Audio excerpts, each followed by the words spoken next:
Should you summon for SeaSide Bellona? I feel like you already know the answer, and I feel like all the other YouTubers have already gone over this, but I want to go ahead and give my input on it as well, just in case you're like, you know what, the next YouTuber that tells me whatever, I'm going to choose whether or not or to summon for her. So I'll make it simple.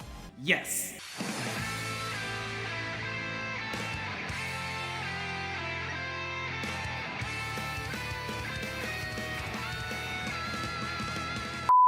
Hey, what's going on, Knights? Name is the Gamer. We're back to another epic video. So today, we're going over SeaSide Bellona. She has finally returned. It's not even a confirm. It is. We're already here. I thought they were gonna at least give us a little bit of time before they actually released her. And they're like, all right, you have a week. Get ready for your summons. Nope. They're like, here you go.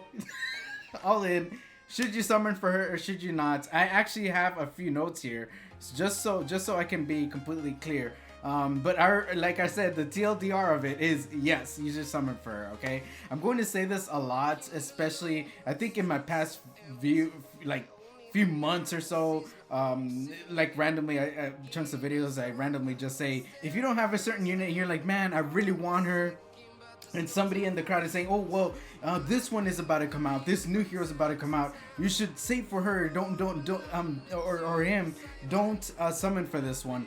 Don't fall for that mistake. I have fallen for that myself. I think it was last year when Bellona came out, regular Bellona came out. She came out and I was like, ooh, she has AoE defense break. She has immunity for herself. She does all this. And there were some people, I'm not going to say a lot of people, there's some people in my comments who were like, oh, don't do it. Luna's coming out. She's way better than her. And to be honest, like, Luna is not even being used by the majority of the player base right now.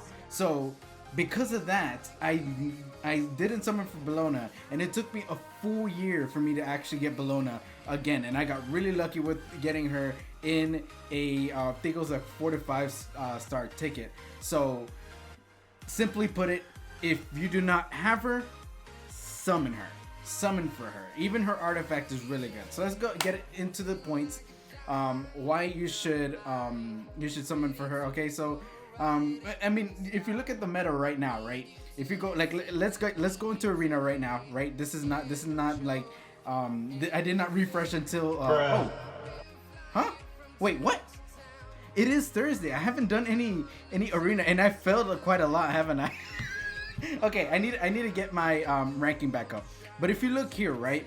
You look here, there aren't many archer. I mean, you look at archer. I keep saying archer. You look here. There aren't many rangers, right? There's a whole bunch of warriors. There's a whole bunch of.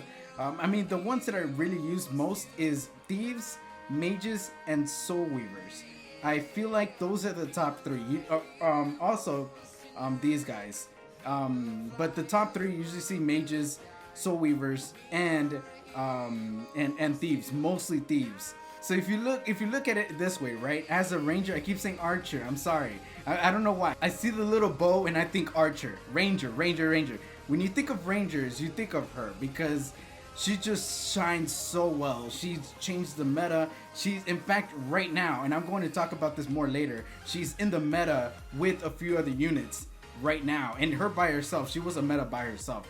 So, not only does she do good damage, she's able to take a hit because of her passive.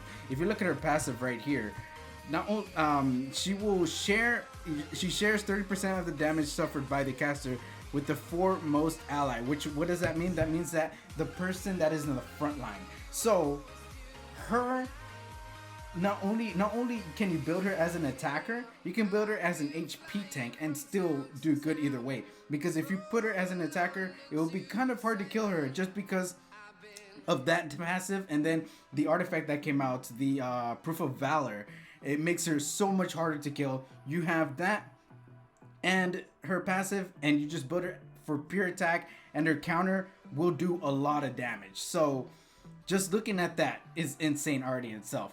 And she's flexible as well. Not in that way, okay? She is flexible. Like I just said, you can build her as a crazy damage dealer, a bruiser, or a tank. Just depends on what your gear is. And we're gonna talk about how you should gear her and whatnot. And like I said, her passive, I was talking about her passive earlier. Oops, not that one. it defense breaks as well, which is insane. A passive that defense break and built-in counter.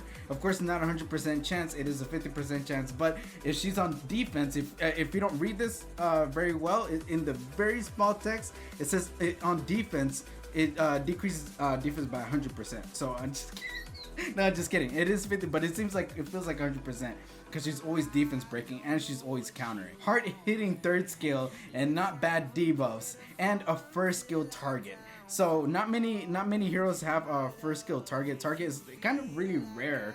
There's an artifact that gives you target, but there aren't many heroes that have target. Now, of course, you can say I think it is Celeste that has target, but that's what I'm saying. It is rare. It is not like everybody in the game has it, right? She has a defense break like we just talked about, and then her third skill has 2 debuffs, cannot buff, and unhealable. Let's go ahead and get into the gear and artifacts you should put on her. Like I said, it just depends if you're going to use her in PvP, and you don't, and if you don't have the best speed, the best offset for her is immunity. Because once you see immunity on her and you don't have a stripper, like let's say Basar or Harado, you know, those strippers, if you don't have them, then she's gonna be a pain because you can't debuff her, you can't defense break her. So she basically gets free counters, and especially if you're using Dizzy on offense like myself, I rely on the miss hit. So if she has immunity and she has pretty decent resistance, then she will be able to counter and be able to defense break me. And if she's fast enough, she can nuke with the third skill, which it does really good damage. So having that immunity set is really good. Of course, immunity set is not that easy to get, but that is one of the best offsets. Now, as a 4-set, speed gear is probably everybody's go-to. I mean, right now I don't have her on speed because I just kind of changed her. I'm gonna change her out actually now that the free equipment removal is out. She's currently on destruction set. Ignore this. I was trying to use her as a crazy nuker. This is actually somebody else's gear. You look at her base speed, right? She's at 114, which is 1 speed off from Dizzy. Dizzy's 115, I believe. And 114 is nothing to play around about, right? Like you look at Alots, he has kind of low speed compared to this. And to be honest, I'm really surprised. When I first saw her come out last year, I thought, I was like, oh man, people are going to build her on insane speed. She's going to do her third skill, which gives her stacks to be able to use her passive, her counter passive. And on top of that, it does cannot buff and unhealable. And you can see right there, it says acquire 3 focus. So it's crazy because she ends up doing, if a really well built Bellona can one-shot your whole team. This skill by itself without the debuffs, it does an insane amount of damage, gives stacks, and on top of that, more than likely you're gonna attack somebody, it's gonna do her AoE and finish you off. So when I first saw that, I was like, man, she's going to get stacks, she's going to do her AoE, she's going to do a lot of stuff. But for some reason, a lot of people didn't really take advantage of her high base speed, and even myself as well. Of course, like you saw me have, destruction set is not bad for her. Just to see her do a whole bunch of damage, it is not bad. Not saying you like I was kind of embarrassed of it, but it's because I'm actually gonna change her out of it and put her on speed set because I want to use her in Wyvern 13, which I'll hit on later on in the video. Hit is of course a good 2 set for her because of course you want accuracy on her. You don't want to have her no accuracy because literally all her skills have debuffs. So you want to have a lot of effectiveness. Sorry, I keep saying wrong words, effectiveness. And crit set is of course never bad. If you don't have enough stats for her, especially if you're just gonna use her for PvE, crit is never bad. Like anything else, when I say immunity, I think it's best for, of course, PvP. Now, where is she good at in the game, right? PvE, Wyvern, Goddess. Like I just talked about, she has 4 debuffs. A debuff on every skill. You have enough effectiveness, she's going to land it. Of course, her second skill is not a really reliable defense break, but it will land eventually. So many counters that she does. And the Wyvern does hit the front line 3 times, at least, as long as he has a lot of debuffs. So Wyvern 13 will make it a lot easier. Just summoning for her just makes it, just takes a slot on your team already. Really good. She's an ice unit. Nothing more you can ask for her. You can use her in Banshee, to be honest, but there are better units to use her in her place, but it's not bad.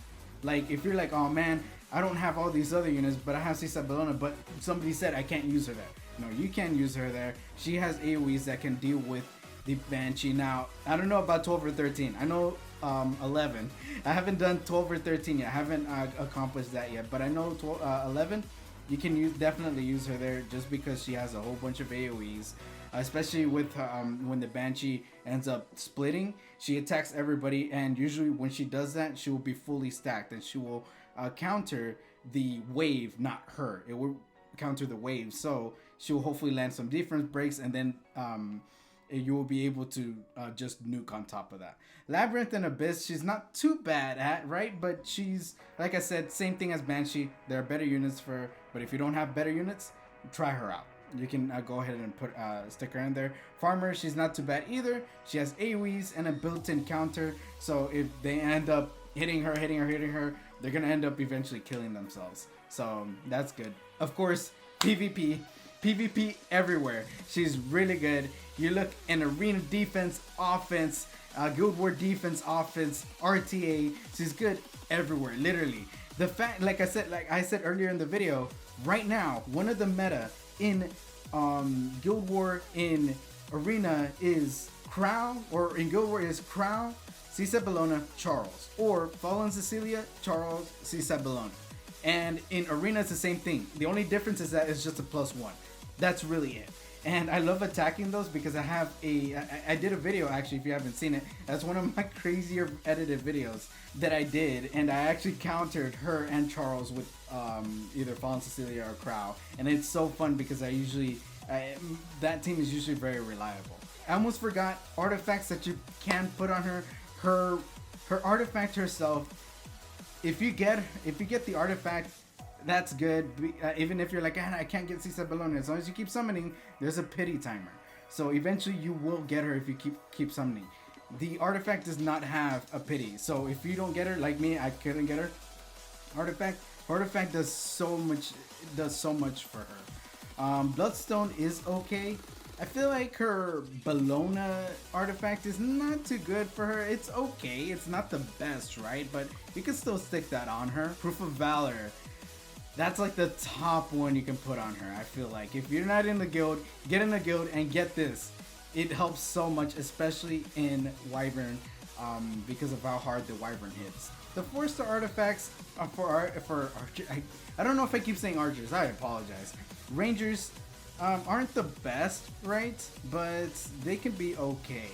You know, not that one for PvE anyways. Dual attack chance. This could be pretty good. This one can be pretty good as well.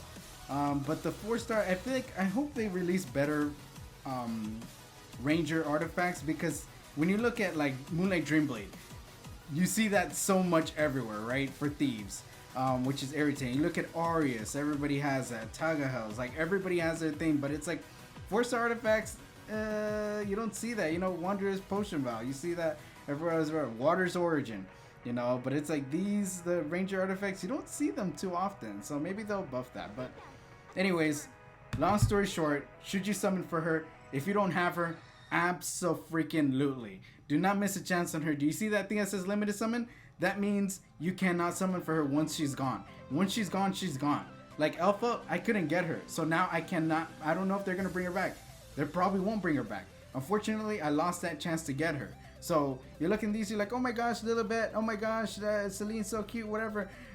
If you don't have SeaSide Bellona, you're going to regret it. A lot of people really want her, and a lot of people have regretted getting her because they're like, last year, like, I have so many defense breakers, I don't need another defense breaker. And then once she shifted the meta insanely, people were like, man, I can't believe I missed out on her. I'm going to dump all of my bookmarks until I get her. They literally make heroes to specifically counter another hero. That's how you know it's OP. So, like I said, don't let, and to be honest, at the end of the day, it is about what you want.